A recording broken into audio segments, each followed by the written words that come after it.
Hello everyone, welcome back. I'm the Sylvestars and you're watching Autotech CBE for all baking solutions and Sylvestars vlog. இன்னைக்கு நம்ம பார்க்க போற video வந்துட்டு CBR150 ஓகேங்களா. அது என்ன பிரச்சனை ஷெல்ஃப் எடுக்கலாம் வந்திருக்காங்க அவ்வளவுதான். அந்த கம்பெனி தான் பார்க்க போறோம். இதுல என்ன இருக்குன்னா நிறைய பேர் வந்துட்டு இந்த வண்டியை வந்துட்டு அது மாத்தணும் இது மாத்தணும்னு சொல்லி இருக்காங்க. பட் என்கிட்ட கொண்டு வந்தாங்க நான் செக் பண்ணி பார்த்தேன். அதுதான் இந்த வீடியோ. இந்த வீடியோட எண்டில் வந்துட்டு ஒரு டிப்பும் கொடுத்துருப்பேன் நான் டிப்ஸும் கொடுத்துருப்பேன். இனிமேல் வர வீடியோவில் எல்லாத்துலேயுமே அதான் பைக் ப்ராப்ளம்ஸ் வருது இல்லையா அந்த வீடியோவில் எல்லாத்துலேயுமே வந்துட்டு நம்ம வண்டியோட கம்ப்ளைண்ட்ஸை பற்றியும் பேச போகிறோம். அதோட டிப்ஸ் வந்துட்டு ஃபைனலாக நான் எப்போவுமே எல்லா வீடியோட எண்டுலேயும் இனி வரப்போகிற வீடியோவில் பைக்கிங் கம்ப்ளைண்ட்ஸ் வீடியோவில் மட்டும் நம்ம டிப்ஸ் கண்டிப்பாக இருக்கும் ஓகேங்களா. அது எப்படி மெயின்டைன் பண்ணலாம் எப்படி அது அந்த வீடியோக்கு ரிலேட்டடான டிப்ஸ் கண்டிப்பாக இருக்கும் ஓகேங்களா. இப்போ நம்ம வீடியோக்குள்ளே போயிடலாம். போகிறதுக்கு முன்னாடி சப்ஸ்கிரைப் பண்ணாங்க சப்ஸ்கிரைப் பண்ணிடுங்க, கூட பெல் ஐகான் கிளிக் பண்ணிடுங்க, அப்படி ஆளுங்கிற ஆப்ஷன் கிளிக் பண்ணிடுங்க. அப்போ தான் நான் போடுற ஒவ்வொரு வீடியோ உங்களுக்கு கிடைக்கும். இப்போ அவங்க நம்ம வீடியோக்குள்ளே போயிடலாம். இந்த வண்டி வந்துட்டு CBR150 ஓகேங்களா. CBR250 மாதிரி கம்ப்ளீட்டாக பெயிண்டிங்லாம் பண்ணி வச்சுருக்காங்க. மீட்ரு பார்த்தா உங்களுக்கு தெரியும். CBR250 வந்துட்டு 12,000 RPM தான் கொடுத்துருப்பாங்க. CBR150 13,000 RPM வரைக்கும் கொடுத்துருப்பாங்க. அண்ட் தென் நீங்கள் இன்ஜினையும் காட்டுறேன். இது CBR250க்கு இன்னும் இன்ஜின் கொஞ்சம் பெருசாக இருக்கும் ஓகேங்களா. இதில் வந்துட்டு என்ன பிரச்சனை அப்படின்னா ஷெல்ஃப் எடுக்கலை, ஷெல்ஃப் ஸ்டார்ட் ஆகலை வண்டியில், அதுதான் பிரச்சனை. இந்த பிரச்சனைக்கு தான் இப்போ எங்கிட்ட வந்திருக்குது. இப்போ நம்ம செக் பண்ணி பார்க்கும்பொழுது வந்துட்டு இதில் வந்துட்டு எல்லாமே கரெக்டாக ப்ராப்பராக வேலை செய்யுது. பட் ஷெல்ஃப் மட்டும் எடுக்கலை, தள்ளி விட்டு தான் வண்டி ஸ்டார்ட் பண்ணி கொண்டு வந்துருக்குறாங்க. ஓகே, இப்போ நான் ஜஸ்ட் ஒரு ஜென்ரலாக உங்களுக்கு ஷெல்ஃப் போட்டு காட்டுறேன், என்ன ப்ராப்ளம் ஆகுதுன்னு தெரிஞ்சுக்குவீங்க. அது மாதிரி இல்லாமல் வந்துட்டு இதில் என்ன பண்ணியிருக்காங்கன்னா இவங்க செகண்ட்ஸ் எடுத்திருக்காங்க. எடுக்கிறதுக்கு முன்னாடியே வந்துட்டு இவங்க வந்துட்டு பல்சரோட சுவிட்ச் அசம்பிளி போட்டு இதுக்கு ஆல்ட்ரு பண்ணி வச்சுருக்குறாங்க ஓகேங்களா. ஸோ வந்துட்டு இந்த எல்லா வண்டிக்குமே எந்த சுவிட்ச் வேணாலும் ஆல்ட்ரு பண்ணலாம். பட் சென்சார் சுவிட்சை தவிர மித்த எல்லா சுவிட்சுமே நம்ம எந்த வண்டிக்கு வேணாலும் ஆல்ட்ரு பண்ண முடியும். பட் பண்ணியிருக்கிறாங்க. அதுதான் இப்போ சாவி ஆன் பண்ணிட்டேன். இப்போ நான் ஷெல்ஃப் போட்டு காட்டுறேன், நீங்கள் பார்க்கலாம். அந்த ரிலேவோட சவுண்டு மட்டும்தான் இதில் வருது. ஷெல்ஃப் டாகிள் பண்ணும்போது ரிலேவோட சவுண்ட் மட்டும் தான் வருது. மீட்டரில் பாருங்கள், அந்த நியூட்ரல் லைட் வந்து லைட்டாக ஒரு டிம் வரும். பிகாஸ் அது வந்துட்டு என்னென்னா அந்த வேலை செய்யுது, அந்த ரிலே வேலை செய்கிறதுக்கு உண்டான ஒரு காரணம் தான். பட் இப்போ வந்து நம்ம என்ன பண்ண போகிறோம்னா ஷெல்ஃப் எடுக்கலை, ரிலே அமுத்தினாலும் ஷெல்ஃப் எடுக்கலை. ஸோ இப்போ நம்ம என்ன பண்ண போகிறோம்னா ஷெல்ஃப் மோட்டரை கழட்டி முதல்ல வந்துட்டு என்ன ப்ராப்ளம் ஆயிருக்கு அப்படின்னு பார்க்க போகிறோம். பட் இதில் ஒரு பெரிய ஒரு ட்ராபேக் என்னென்னா ஷெல்ஃப் மோட்டரோட ஸ்பேர்ஸோ இல்லை ஷெல்ஃப் மோட்டரோ இந்த வண்டிக்கு வந்துட்டு அவைலபிளே கிடையாது. பட் என்கிட்ட வந்துட்டு அவைலபிள் இருக்குது. அதுதான் நம்ம இப்போ இந்த ஷெல்ஃப் மோட்டரை கழட்டிட்டு கம்ப்ளீட்டாக இது நம்ம சர்வீஸ் பண்ணி போட போகிறோம். பட் எங்கிட்ட CBRக்கு மட்டும்தான் இருக்கா அப்படின்னா இல்லை, எல்லா வண்டிக்குமே எங்கிட்ட பொதுவாக எல்லா ஸ்பேர்ஸுமே ஓரளவுக்கு அவைலபிலிட்டி இருக்குது. நம்ம பார்த்துட்டிங்கன்னா FZ ஆகட்டும் எல்லா வண்டிக்குமேங்க சரியா, எல்லா வண்டிக்குமே நம்ம ரெடி பண்ணக்கூடிய ஆப்ஷன்ஸ் நம்மக்கிட்ட இருக்குது ஓகேங்களா. இப்போ நம்ம இந்த மோட்டரை கழட்டி முதல்ல பார்க்கலாம். பார்த்துட்டு நம்ம அதுக்கப்புறம் என்னங்கிறத நம்ம கன்டினியூ பண்ணலாம்.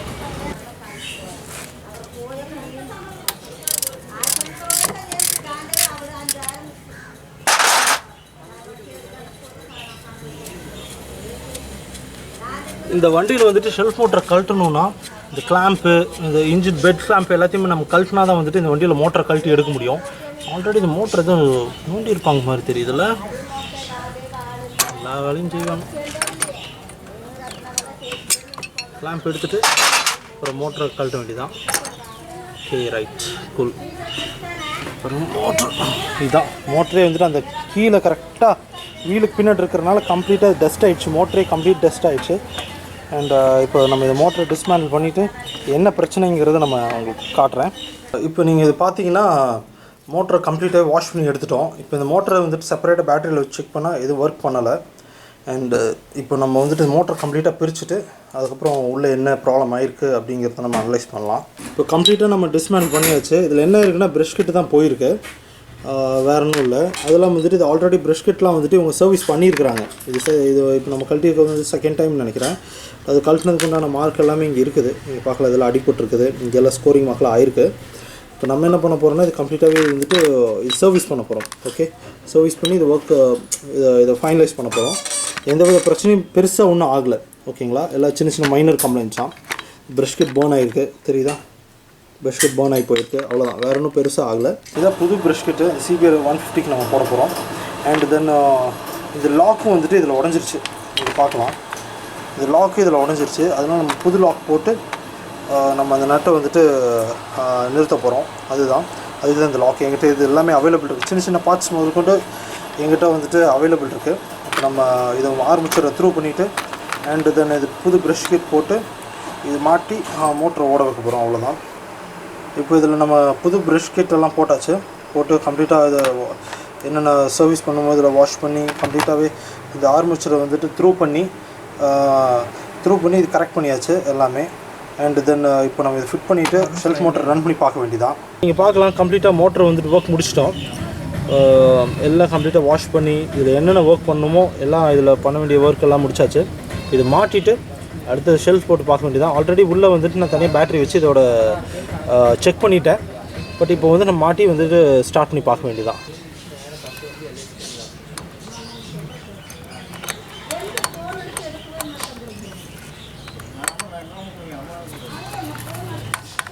டூ 250 இருந்தால் வந்துட்டு உங்களுக்கு ரொம்ப சிம்பிளாக இருக்கும். கழட்டி மாட்டுறதுக்கு கொஞ்சம் கூட சிம்பிளாக இருக்கும்.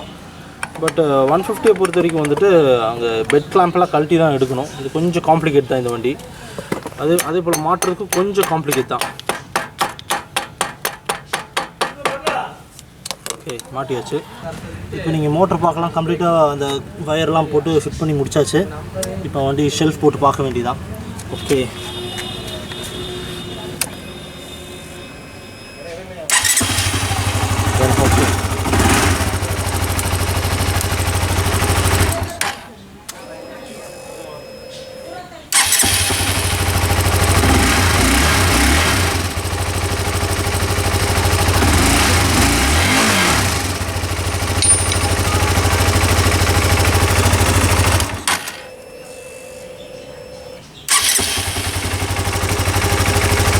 Okay, work finished.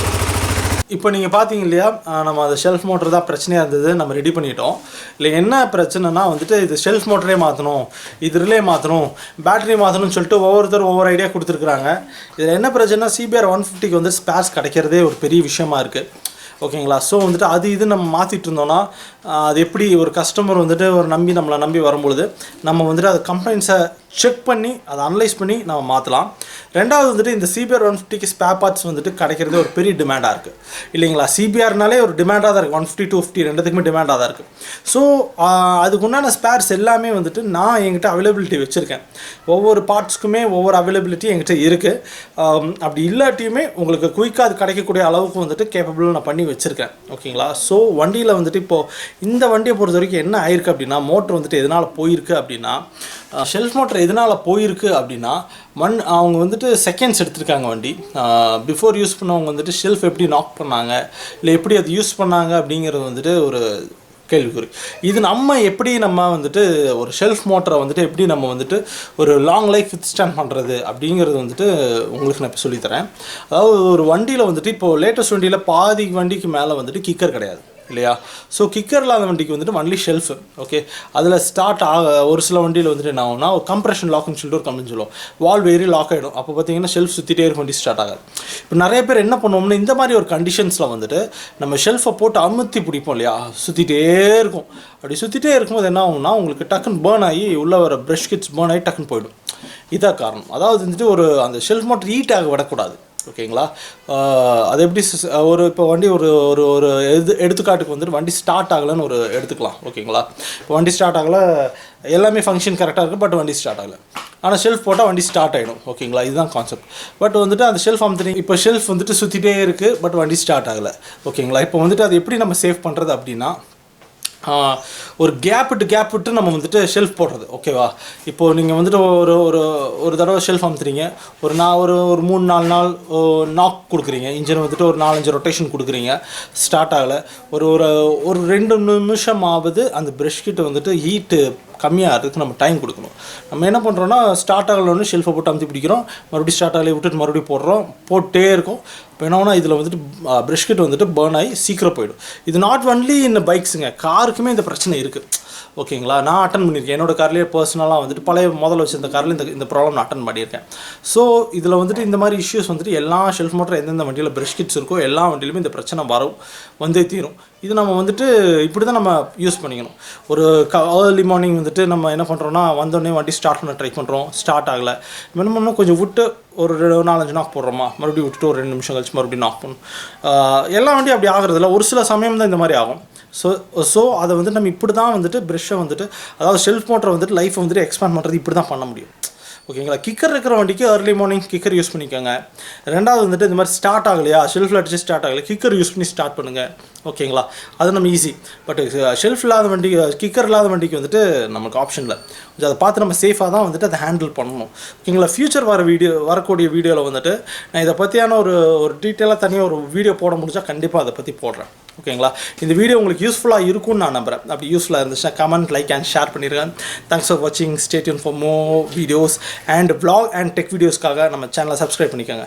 Thanks for வாட்சிங். Stay tune for more videos. Bye.